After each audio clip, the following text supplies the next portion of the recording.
Assalamualaikum warahmatullahi wabarakatuh. Salam sejahtera bagi kita semua. Perkenalkan saya, Carolona, asisten khusus kelompok mata kuliah manajemen program gizi dari Stikes Surabaya. Kelompok ini dibimbing oleh Ibu Khoriana, SPD, MKes. Untuk selanjutnya, di sini saya akan menjelaskan tentang metode CARL beserta contohnya. Berikut ini nama-nama anggota kelompok 3. Iqlil Aisyah, Rika Sriuniati, Linda Arista Pratama, Sri Wahyu Prabawaning Tias, Anggun Etika Sari, Alfia Firdausin Uzula, dan terakhir Danu Prasetyo Trijaya Putra. Baiklah, yang pertama adalah definisi. Metode CARL merupakan suatu teknik atau cara yang digunakan untuk menentukan prioritas suatu masalah apabila data yang tersedia adalah kualitatif. Metode ini dilakukan dengan menentukan skor atas kriteria tertentu, seperti kemampuan, kemudahan, kesiapan, serta pengungkit. Ingat, semakin besar skor yang diperoleh, maka semakin besar pula suatu masalah yang dihadapi, sehingga menjadi semakin tinggi letaknya pada urutan prioritasnya. Penggunaan metode CARL untuk menetapkan prioritas masalah dilakukan apabila pelaksana program menghadapi hambatan dan keterbatasan dalam menyelesaikan masalah. Penggunaan metode ini menekankan pada kemampuan pelaksana program, sehingga diharapkan dengan digunakannya metode ini dapat mempermudah pelaksana program untuk menentukan prioritas masalah.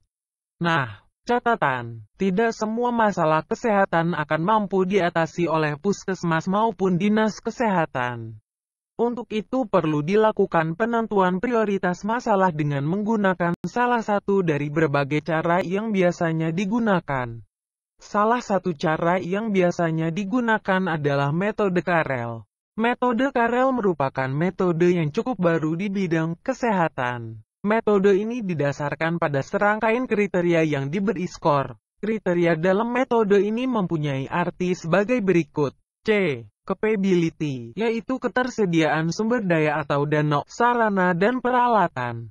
Accessibility, yaitu kemudahan, masalah yang ada mudah diatasi atau tidak.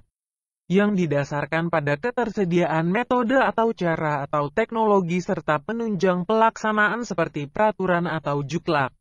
R. Readiness, yaitu kesiapan dari tenaga pelaksana maupun kesiapan sasaran, seperti keahlian atau kemampuan dan motivasi. L. Leverage, yaitu seberapa besar pengaruh kriteria yang satu dengan yang lain dalam pemecahan masalah yang dibahas.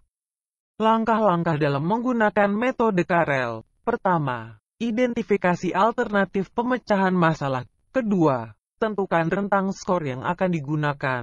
Ketiga, buat tabel daftar masalah. Keempat, beri skor CARL. Terakhir, tentukan prioritas berdasarkan hasil ranking. Setelah masalah atau alternatif pemecahan masalah diidentifikasi, berikutnya membuat tabel kriteria CARL dan mengisi skornya.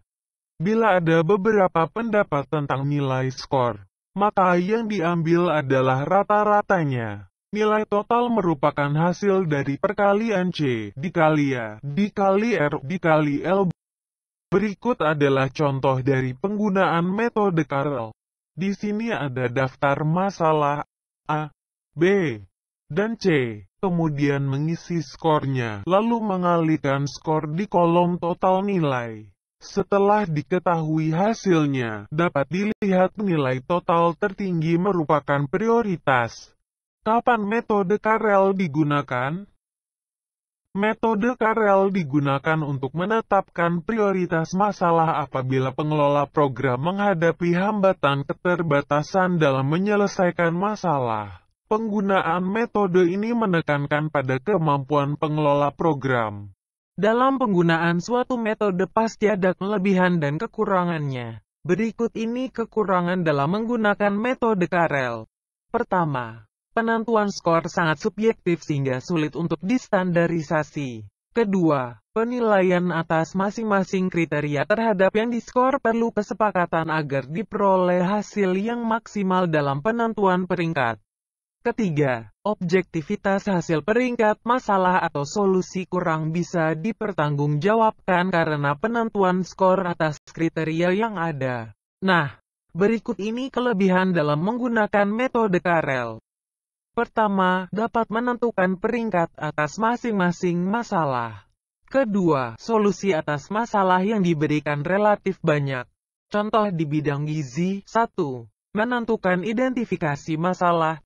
Telah diidentifikasi masalah, terdapat 3 masalah yaitu ASI eksklusif, balita naik berat badannya, dan balita yang ditimbang berat badannya. 2. Menentukan penyebab masalah. Dengan mencoba menelusuri faktor penyebab yang berpengaruh terhadap cakupan pemberdayaan masyarakat baik secara langsung maupun tidak langsung menggunakan alat analisis diagram tulang ikan atau fishbone analyzer. Beberapa faktor akar penyebab masalah tersebut dikelompokkan dalam faktor internal maupun faktor eksternal yang dapat dilihat sebagai berikut.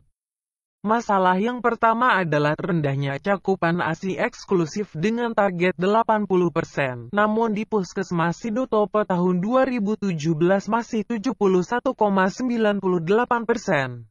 Penyebab masalahnya yang pertama dana. Dikarenakan belum optimalnya perencanaan pengadaan cetak. Kemudian penyebab masalah yang kedua manusia. Dikarenakan pengetahuan perawatan payudara yang kurangnya penyuluhan petugas, dan kurangnya pengetahuan tentang ASI. Ada juga lingkungan. Kemudian ada metode pelaksanaan penyuluhan kurang. Gencarnya promosi PASI atau pengganti air susu ibu.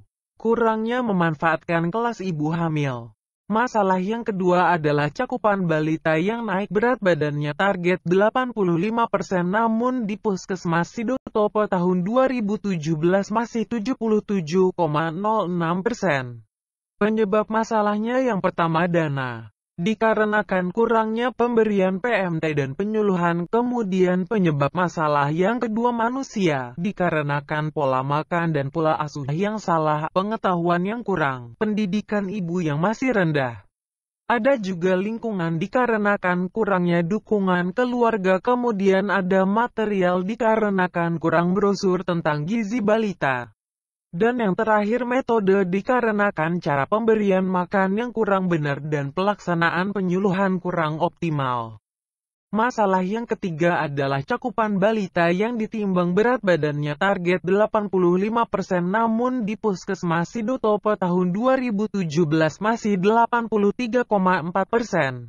Penyebab masalahnya yang pertama dana. Dikarenakan anggaran dana posyandu yang terbatas. Kemudian penyebab masalah yang kedua manusia, kurangnya penyuluhan tentang manfaat penimbangan. Setelah diimunisasi masyarakat jarang datang ke posyandu. Kemudian ada material dikarenakan kurangnya leaflet tentang gizi. Dan yang terakhir metode dikarenakan lemahnya pencatatan dan pelaporan dan pasif dalam memasukkan data balita yang datang ke posyandu saja. Menetapkan pemecahan masalah dengan metode Karel. Pertama, menentukan masalah prioritas. Contoh di sini adalah ASI eksklusif. Kemudian menentukan alternatif pemecahan masalah yaitu penyuluhan tentang ASI eksklusif. Berikutnya mengisi skornya yaitu skor huruf C adalah 4, skor huruf A adalah 4, skor huruf R adalah 4, dan skor huruf L adalah 4. Kemudian, mengalihkan hasil tiap skor dan mengisi di kolom total nilai. Nah, dari hasil total nilai tertinggi tersebut merupakan prioritas yang utama. Dari slide ini dapat kita lihat nilai tertinggi pertama adalah penyuluhan tentang ASI eksklusif. Kemudian di urutan kedua yaitu penyuluhan balita tidak naik berat badannya. Dan urutan terakhir yaitu pengadaan leaflet ASI eksklusif. Sekian penjelasan tentang metode Karel dari kelompok 3. Apabila ada pertanyaan, jangan sungkan untuk bertanya. Anggota kelompok 3 dengan merasa terhormat akan menjawab pertanyaan Anda. Salam sehat selalu, sampai jumpa, dan terima kasih.